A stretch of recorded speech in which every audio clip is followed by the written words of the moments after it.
آپ کو ایک مزے کی بات بتاؤں. اگلے دن میرے ایک دوست مجھے ملنے کے لیے آئے,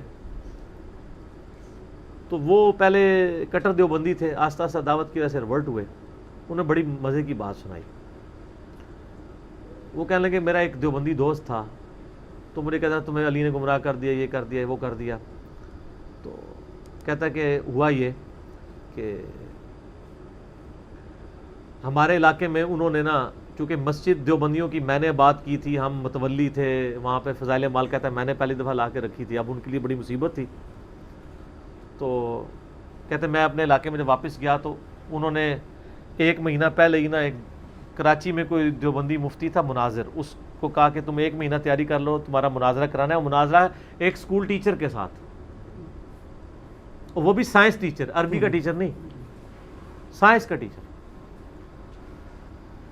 تو لیکن جو ہمارے لیکچرز دیکھتا ہو تو اس کو انجینئرنگ بھی آ جاتی ہے.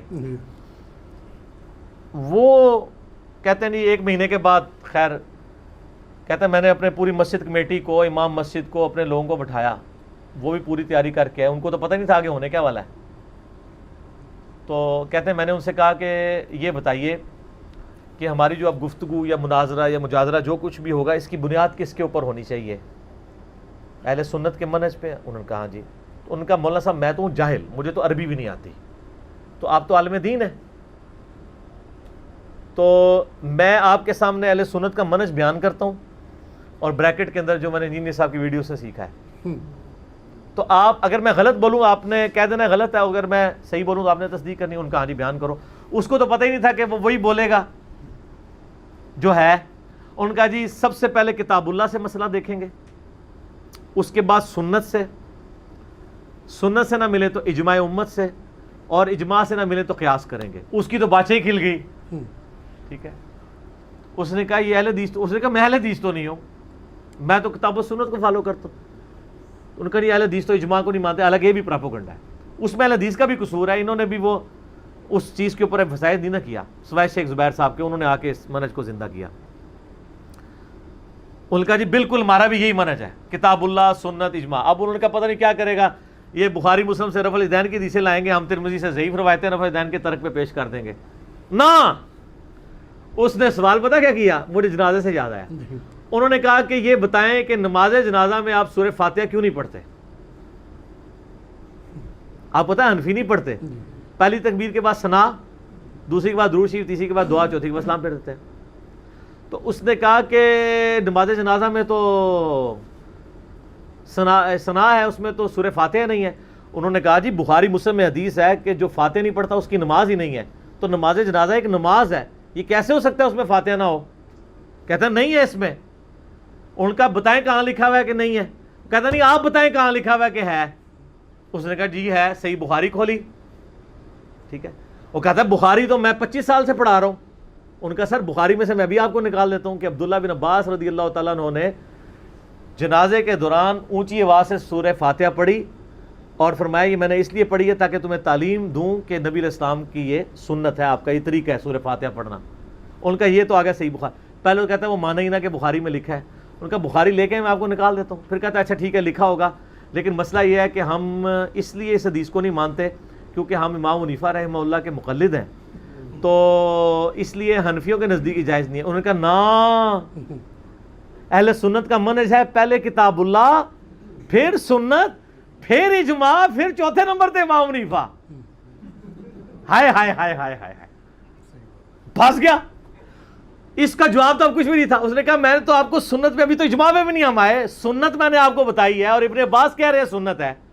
اب آپ بتائیں کہ کس ترک رفع الیدین پہ پھر بھی ضعیف حدیثیں ہیں, اس پہ تو ان کے پلے کچھ بھی نہیں ہے. آندہ سے رفع الیدین پہ مسئلہ نہ شروع کیا کریں, جنازے میں سورہ فاتحہ مسئلہ شروع کر دیا کریں. کیسے پوائنٹ دی گل ہے. ٹھیک ہے, اس نے کہا جی اب آپ مجھے بتائیں کہ کہاں یہ لکھا ہوا ہے, کتاب اللہ سے بتائیں, سنت سے بتائیں, اور باقی آگے تو جانے کی ضرورت ہی نہیں ہے نا کہ کہاں لکھا ہے کہ فاتحہ نہ پڑھو. تو اس کا جواب تو کوئی نہیں تھا. اس نے کہا جی بات یہ ہے کہ آپ چونکہ جاہل ہیں, کوئی عالم لے کے آئے, میں اس کے ساتھ بات کروں گا. یعنی ان کا لیول یہ ہے کہ جاہلوں کے ساتھ بھی بات نہیں کر سکتے. یہ کیوں کہہ رہا تھا عالم لے کے آئے؟ کیونکہ ان کو پتا ہے کہ عالم جو ہے وہ بڑے جاہل ہوتے ہیں، ان سے بات کرنا زیادہ آسان ہوتا ہے. عام آدمی جو ہے نا وہ چھوٹا جاہل ہوتا ہے. تو ایک بڑے جاہل نے کہا کہ میرے لیول کا کوئی جاہل لے کے آؤ تاکہ میں اسے کہانی کرا سکوں. تجھے تو میں کرا نہیں دیتا، تو چھوٹا جاہل ہے. اصل میں مطلب یہ تھا اس کا، یہی مطلب ہوا نا. جو بندہ ایک عام بندے کی بات کا جواب نہیں دے پا رہا، جو کہہ رہا ہے مجھے عربی نہیں آتی ہے، میں آپ سے پوچھ کے، کہتے ہیں بزرگوں سے پوچھ کے، اب تو بزرگوں سے پوچھ کے ان کے ساتھ پوچھ کرتے ہیں یہ سارے.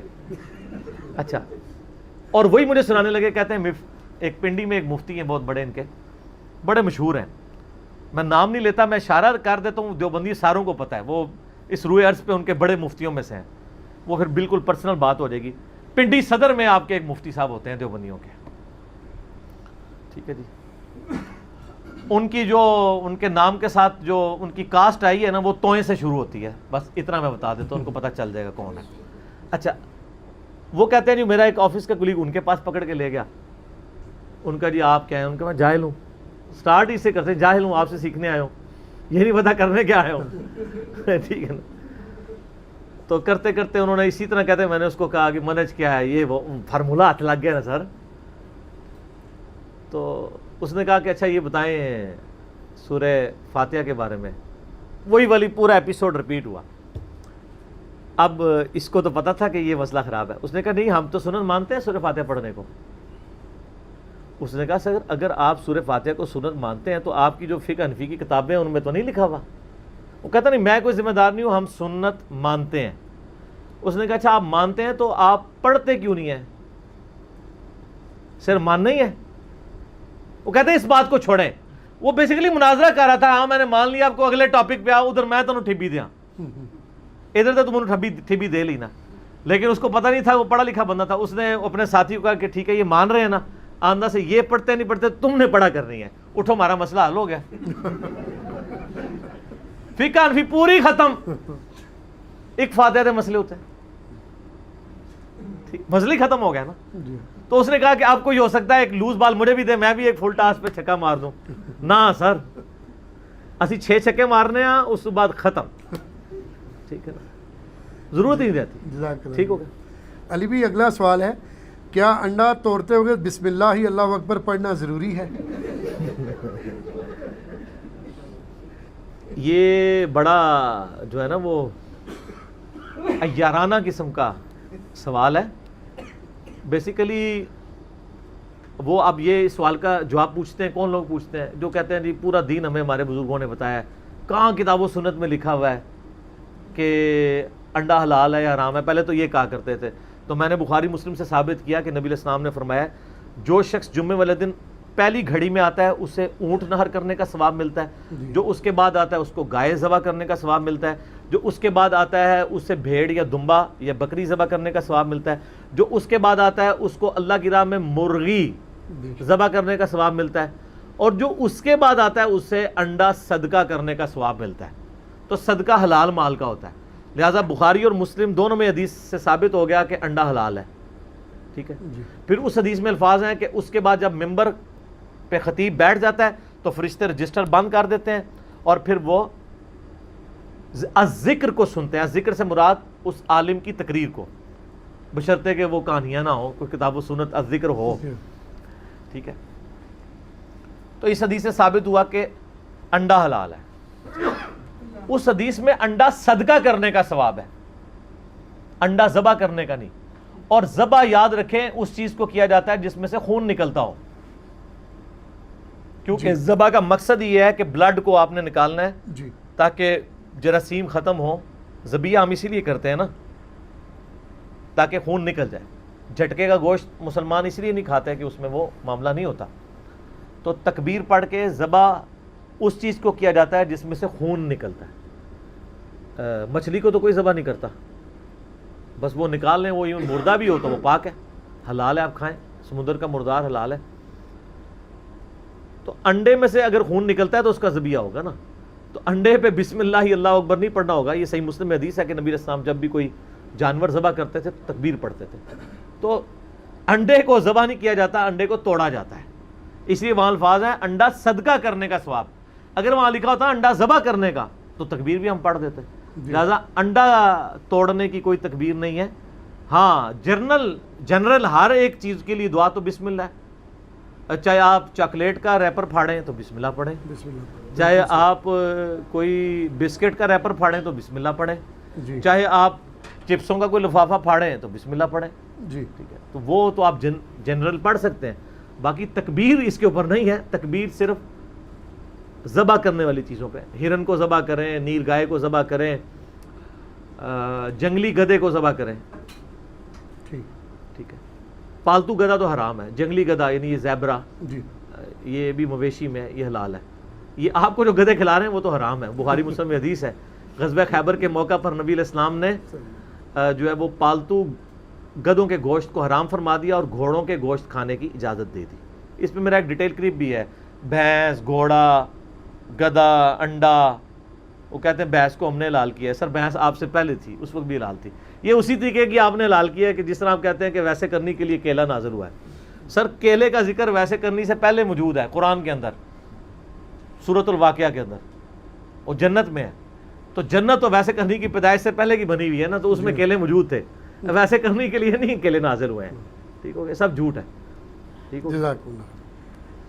علی بھی اگلا سوال ہے, حافظ قرآن والی حدیث صحیح بخاری میں موجود ہے, جبکہ آپ کا موقف ہے کہ حافظ قرآن کی کوئی فضیلت نہیں ہے. پلیز اپنے موقف سے رجوع فرمائیں. شکریہ.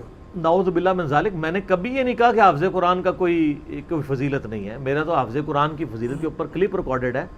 میں آپ کو آدھی بات نہیں پوری بات بتاتا ہوں. پوری بات یہ ہے کہ سنن ابی داؤد کے اندر حدیث موجود ہے کہ نبی صلی اللہ علیہ وآلہ وسلم نے فرمایا کہ جو صاحب قرآن ہے, صاحب قرآن کا مطلب ہے قرآن والا, یعنی اس کو حفظ کرنے والا, اس پہ عمل کرنے والا, یہ امپلائڈ ہے اس کے اندر. اسے کہا جائے گا کہ قرآن پڑھتا جا اور جنت کی منازل طے کرتا جا, جہاں پہ تیری آخری آیت ہوگی وہ تیری آخری منزل ہوگی. تو ظاہر وہ حافظ قرآن کی فضیلت ہے.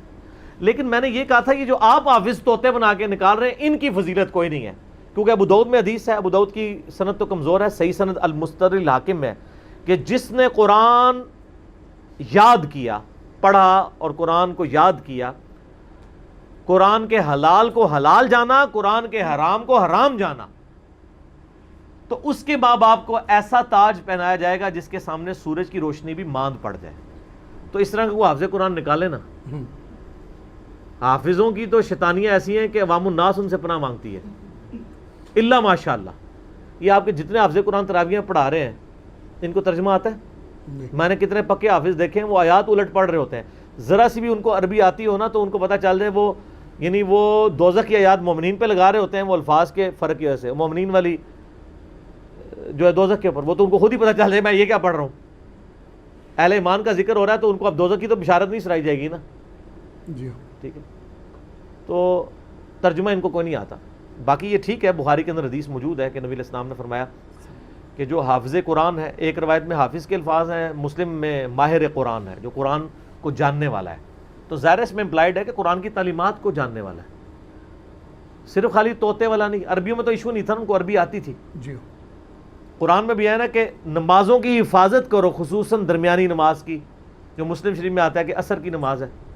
تو حفاظت کا مطلب کیا ہے کہ وہ نماز عصر کو حفظ کر لو, یعنی اس پہ استقامت اختیار کرو, پڑھو اس کو. قرآن کا بھی ہے کہ اس کی تعلیمات کے اوپر عمل کرو. قرآن وہ مظلوم کتاب ہے جو دنیا میں سب سے زیادہ پڑھی تو جاتی ہے لیکن بغیر سمجھ کے پڑھی جاتی ہے. تو صاحب قرآن یا حافظ قرآن سے مراد جو قرآن کی تعلیمات ساری حدیثوں کو جوڑ کے رزلٹ نکالنا ہوتا ہے. تو جو حافظ قرآن ہے وہ معزز فرشتوں کے ساتھ ہے, اور جو قرآن اٹک اٹک کر پڑھتا ہے, اس کی زبان میں لکنت ہے, تو اللہ تعالیٰ اسے دوہرا ثواب دیتا ہے. پھر تو جو اٹک کے پڑھنے والا ہے اس کی تو حافظ قرآن سے بھی زیادہ فضیلت ہو جائے گی, اس کو ڈبل ثواب ہے. حافظ قرآن سے مراد جو قرآن کا عامل بھی ہو, صاحب قرآن ہو, صرف رٹا مارنے والا نہ ہو. اور اس سے بعد میں اب تھوڑی جینی بھی کر دیتا ہوں کہ وہ آپ کے فرقے کا بھی ہو.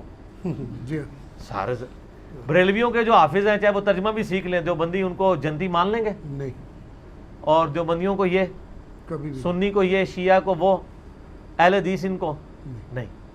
اب میری وجہ سے نا شرمندہ ہو کے کہتے ہیں نہیں نہیں ایسی کوئی بات نہیں, ہمارے سارے بھائی ہیں نا, اس طرح نہیں. آپ لکھوا کے دیں, کوئی بریلوی ہے تو لکھوائے کہ ہمارے علاوہ جتنے فرقے ہیں ہمارے بھائی ہیں, اگرچہ گمراہ ہیں لیکن ایک نہ ایک دن جنت میں چلے جائیں گے، کیونکہ کلمہ تو پڑھا ہوا ہے، مسلمان تو ہیں.